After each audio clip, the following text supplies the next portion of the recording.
নমস্কার বন্ধুরা, ডলির রন্ধনশালায় সবাইকে স্বাগত। আজকে তোমাদের সাথে শেয়ার করব নিরামিষ কাঁচা কুমড়োর দারুণ একটা টেস্টি রেসিপি। পাকা কুমড়ো তো আমরা সবসময় খেয়ে থাকি, কিন্তু কাঁচা কুমড়ো দিয়ে যে এত সুন্দর একটা রেসিপি বানানো যায় তোমরা কিন্তু না দেখলে বিশ্বাস করবে না। এই রান্নার জন্য দেখো আমি একটা একেবারে ছোট কচি কুমড়ো নিয়েছি। আর এই কুমড়োগুলো কিন্তু নিরামিষ হোক বা আমিষ খেতে কিন্তু দারুণ লাগে। এবার আমি তোমাদের কুমড়োটা কেটে দেখিয়ে দেবো। দেখো, কুমড়োর ভিতরে কিন্তু একটুও দানা নেই। আর কুমড়োটা এতটাই কচি যে কুমড়োর ভিতরে এখনো আঠা ভর্তি। এরকম কুমড়োগুলো কিন্তু খেতে দারুণ লাগে। আর এই রেসিপিটা দিয়ে গরম গরম ভাত, রুটি, লুচি, পরোটা সব কিছুই কিন্তু খেতে পারবে। এবার আমি কুমড়োটাকে কেটে নেব। যেহেতু একেবারে কচি কুমড়ো, তাই আমি কিন্তু একটুও খোসা বাদ দেব না। আমি খোসা সমেত কুমড়োটাকে কেটে নেব। যারা কুমড়ো খেতে একেবারেই ভালোবাসে না, তাদের যদি এইভাবে কচি কুমড়ো রান্না করে দাও, তারাও কিন্তু খেয়ে ফেলবে। আর রেসিপিটা কেউ কিন্তু স্কিপ করে দেখো না। রান্নাটা আমি শেষ পর্যন্ত কি কি মশলা দিয়ে করেছি সেটা কিন্তু তাহলে মিস হয়ে যাবে। কুমড়োটা আমার কাটা রেডি হয়ে গেছে। তাহলে চলো রান্নাটা আমি কিভাবে করেছি সেটা দেখে নেওয়া যাক। প্রথমে আমি এই রান্নার জন্য একটা স্পেশাল মশলা বানিয়ে নেব। তার জন্য আমি প্রথমে কড়াইয়ের মধ্যে দিয়ে দিলাম 1 চামচ গোটা জিরে। আর সাথেই আমি দিয়ে দেব হাফ চামচ পাঁচফোড়ন। আর এখানে দিয়ে দেব একটা তেজপাতা কুচি। এবার আমি এখানে দিয়ে দেব দুটো এলাচ আর দুটো দারচিনির টুকরো। আর সব শেষে আমি এখানে দিয়ে দেব একটা শুকনো লঙ্কা। এবার আমি গ্যাসের ফ্লেমটা একেবারে লোতে রেখে সমস্ত মশলা একসাথে হালকা আঁচে নাড়াচাড়া করে ভেজে নেব। সমস্ত মশলা থেকে সুন্দর একটা মিষ্টি গন্ধ বেরোনোর সাথে সাথে আমি একটা বাটির মধ্যে নামিয়ে নিয়েছি। কড়াইয়ের মধ্যে খুব বেশিক্ষণ রেখে দিলে তাহলে কড়াইয়ের গরমে অনেকটা পুড়ে যাবে। পরে আমি গুঁড়ো করে নেব। এবার আমি কড়াইয়ের মধ্যে প্রয়োজন মতো সর্ষের তেল দিয়ে দিলাম। এই রান্নাটা যেহেতু আমি বড়ি দিয়ে করব, তাই আমি তেলটাকে খুব ভালোভাবে গরম করে নিয়ে আমি 1 মুঠো বিউলির ডালের বড়ি ভাজার জন্য তেলের মধ্যে দিয়ে দিলাম। আমি এই রান্নাটা বিউলির ডালের বড়ি দিয়ে করছি। তোমরা চাইলে যে কোনো ডালের বড়ি কিন্তু এই রান্নাতে ব্যবহার করতে পারো। বড়িটাকে আমি হালকা নাড়াচাড়া করে বেশ লালচে করে ভেজে নিয়েছি। এবার আমি সমস্ত ভাজা বড়িগুলোকে কড়াই থেকে নামিয়ে নেব। আবারও আমি কড়াইয়ের মধ্যে প্রয়োজন মতো সর্ষের তেল দিয়ে দিলাম। আর বন্ধুরা, অনেক সময় কিন্তু অনেক বন্ধুই আমাকে কমেন্ট করে তেলের পরিমাণটা আমি একটু রান্নাতে বেশি ব্যবহার করেছি। তেলের পরিমাণটা কিন্তু নিজের মতো করে ব্যবহার করা যায়। তাই তেলের পরিমাণটা যদি তোমাদের বেশি মনে হয়, তাহলে নিজেদের মতন করে তেলের পরিমাণটা ব্যবহার করবে। তেলটাকে আমি খুব ভালোভাবে গরম করে নিয়ে আগে থেকে আমি একটা বড় সাইজের আলু একটু বড় করে ডুমো করে কেটে রেখেছিলাম। এবার আমি আলুগুলোকে তেলের মধ্যে দিয়ে নাড়াচাড়া করে বেশ একটু সময় নিয়ে দেখো বেশ লালচে করে ভেজে নিয়েছি।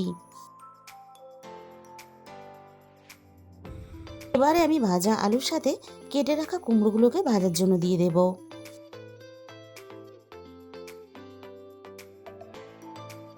সমস্ত কুমড়োগুলো আমি ভাজার জন্য আলুর সাথে দিয়ে দিলাম। এবার আমি এখানে স্বাদ মতো লবণ দিয়ে দেব। কুমড়োটা যেহেতু একেবারে কচি, তাই কিন্তু আমি কুমড়োটা খুব বেশিক্ষণ নাড়াচাড়া করে ভাজবো না। কুমড়োটা হালকা একটু নরম হবে, এরকম করেই আমি ভেজে নেব।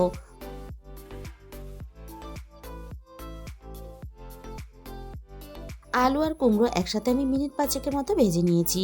আর দেখো কুমড়োর মধ্যে কিন্তু অনেকটা নরম ভাব চলে এসেছে। এর থেকে আমি আর বেশি ভাজবো না। এবার আমি ভাজা কুমড়ো আর আলু কড়াই থেকে নামিয়ে নেব।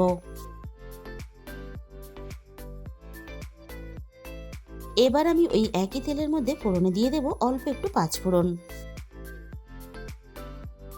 আর এখানে ফোড়নে দিয়ে দিলাম দুটো তেজপাতা কুচি। আর সবশেষে আমি ফোড়নে একটা শুকনো লঙ্কা দিয়ে দিলাম। এবার আমি ফোড়নটাকে নাড়াচাড়া করে কয়েক সেকেন্ড ভেজে নেব, ফোড়ন থেকে সুন্দর একটা মিষ্টি গন্ধ বেরিয়ে আসা পর্যন্ত। ফোড়ন থেকে সুন্দর মিষ্টি গন্ধ বেরিয়ে আসার সাথে সাথে আমি অল্প একটু গ্রেট করা আদা তেলের মধ্যে দিয়ে দিলাম। এবার আমি আদাটাকেও ঠিক একইভাবে মিনিট খানেকের মতো একটু নাড়াচাড়া করে ভেজে নেব, আদার কাঁচা গন্ধটা চলে যাওয়া পর্যন্ত। আদাটা যাতে পুড়ে না যায় আর যাতে বাকি মশলাগুলো পুড়ে না যায়, তার জন্য আমি অল্প একটু জল দিয়ে দিলাম। এবারে আমি দিয়ে দেবো 1 চামচ হলুদের গুঁড়ো। আর একই সাথে আমি একটা ছোট সাইজের টমেটো কুচি দিয়ে দিলাম।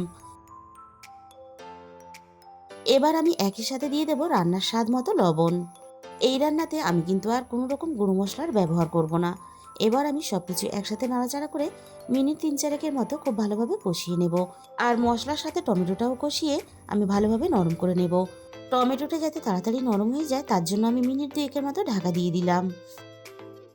ঠিক 2 মিনিট পরে আমি কড়াই থেকে ঢাকাটাকে সরিয়ে নিলাম। টমেটোটা বেশ আগের থেকে অনেকটাই নরম হয়ে গেছে। আরও একটু মিনিট খানেকের মতো নাড়াচাড়া করে টমেটো আর মশলা একসাথে খুব ভালোভাবে আরও একটু কষিয়ে নেব। মশলাটাকে আমি খুব ভালোভাবে কষিয়ে নিয়েছি। এবার আমি ভেজে রাখা আলু আর কুমড়োটা মশলার সাথে দিয়ে দিলাম। এবার আমি একটু সময় নিয়ে নাড়াচাড়া করে মশলার সাথে আলু আর কুমড়ো খুব ভালোভাবে কষিয়ে নেব। মিনিট 5-6 মতো আমি নাড়াচাড়া করে আলু আর কুমড়ো মশলার সাথে খুব ভালোভাবে কষিয়ে নিলাম। আর যেহেতু নিরামিষ কুমড়োর তরকারি তাই স্বাদের ব্যালেন্সের জন্য আমি স্বাদ মতো চিনি দিয়ে দিলাম। এবার আমি রান্নার মধ্যে ভাজা মশলার গুঁড়োটা দিয়ে দেব। মশলাগুলো খুব ভালোভাবে গুঁড়ো করে নেওয়ার পরে আমি ঢাকা দিয়ে রেখে দিয়েছিলাম। এইভাবে একটু ঢাকা দিয়ে রেখে দিলে তাহলে ভাজা মশলার গুঁড়োটা উড়ে যাবে না। আমি ভাজা মশলার গুঁড়োটা রান্নার মধ্যে দিয়ে দিলাম। ভাজা মশলার গুঁড়োটা একটু ঢাকা দিয়ে রেখে দিলে তাহলে গন্ধটা উড়ে যাবে না। ভাজা মশলাটা দিয়ে আমি সব কিছু আবারও মিনিট খানেকের মতো একটু কষিয়ে নেব। আর এই সময় কিন্তু আমি গ্যাসের ফ্লেমটা একেবারে লোতে রেখেছি, যাতে মশলাটা খুব বেশি পুড়ে না যায়। আমি সব কিছু ভালোভাবে কষিয়ে নিয়ে এবার আমি রান্নার মধ্যে জল দিয়ে দেব। আর রান্নাতে কিন্তু আমি জলের পরিমাণটা একটু বেশি দিলাম, কারণ এই রান্নাটা কিন্তু আমি একটু ঝোল রেখে করব। কাঁচা কুমড়ো একটু ঝোল রেখে রান্না করলে তাহলে খেতে বেশি ভালো লাগে। তবে তোমরা যদি ঝোল রেখে রান্না করতে না চাও তাহলে জলের পরিমাণটা তোমাদের মতো করে হিসাব করে দিয়ে দেবে। সব কিছু একসাথে নাড়াচাড়া করে খুব ভালোভাবে মিশিয়ে দিলাম। এবার আমি কুমড়ো আর আলু খুব ভালোভাবে সিদ্ধ হওয়ার জন্য কিছুক্ষণের জন্য ঢাকা দিয়ে দিলাম। মিনিট 15-20 পরে আমি কড়াই থেকে ঢাকাটাকে সরিয়ে নিলাম। এবার আমি একটু নাড়াচাড়া করে দেখে নেব আলু আর কুমড়ো খুব ভালোভাবে সিদ্ধ হয়েছে কিনা। কুমড়ো খুব ভালোভাবে সিদ্ধ হয়ে গেছে, আর সাথে আলুও কিন্তু খুব ভালোভাবে সিদ্ধ হয়ে গেছে। এবার আমি রান্নার মধ্যে ভেজে রাখা বড়িগুলোকে দিয়ে দেব। এবার আমি বড়িগুলোকে নাড়াচাড়া করে ঝোলের মধ্যে খুব ভালোভাবে মিশিয়ে দেব। বড়িগুলো যাতে তাড়াতাড়ি সিদ্ধ হয়ে নরম হয়ে যায় তার জন্য আমি মিনিট 2 মতো আবারও ঢাকা দিয়ে দিলাম। মিনিট 2 পরে আমি কড়াই থেকে ঢাকাটাকে সরিয়ে নিলাম। আবারও আমি একটু নাড়াচাড়া করে নেব আর দেখে নেব বড়ি খুব ভালোভাবে সিদ্ধ হয়েছে কিনা। বড়িগুলো খুব ভালোভাবে সিদ্ধ হয়ে গেছে, আবার বেশ গোটা গোটাও আছে। যেহেতু শীতকাল তাই এখন ধনেপাতার সময়, তাই আমি রান্নার মধ্যে অল্প একটু ধনেপাতা কুচি দিয়ে দিলাম। ধনেপাতা কুচিটা দিলে রান্নার স্বাদ আর গন্ধ দুটোই বেশ ভালো লাগে। এবার আমি ধনেপাতা কুচিটা রান্নার সাথে নাড়াচাড়া করে খুব ভালোভাবে মিশিয়ে দেবো। আর বন্ধুরা, তোমরা যদি এইভাবে কখনো কুমড়োর তরকারি রান্না করে না থাকো তাহলে নিরামিষ কুমড়োর তরকারি এইভাবে একদিন হলেও রান্না করে দেখো। তাহলে বন্ধুরা, আজকের এই রেসিপিটা ভালো লাগলে ভিডিওতে একটা লাইক, কমেন্ট আর শেয়ার করে দিও। আর যে সমস্ত নতুন বন্ধুরা এখনও পর্যন্ত আমার চ্যানেলটাকে সাবস্ক্রাইব করোনি, এরকম নতুন নতুন ঘরোয়া রেসিপি পেতে আমার চ্যানেলটাকে সাবস্ক্রাইব করে পাশে থাকার অনুরোধ রইল। আর তার সাথে সাথে পাশে থাকা বেল আইকনটা ক্লিক করে অল করে দিও। তাহলে আমি যখনই কোনো নতুন রেসিপি আপলোড করব সবার আগে তোমার কাছে পৌঁছে যাবে। আজকে তাহলে এই পর্যন্ত।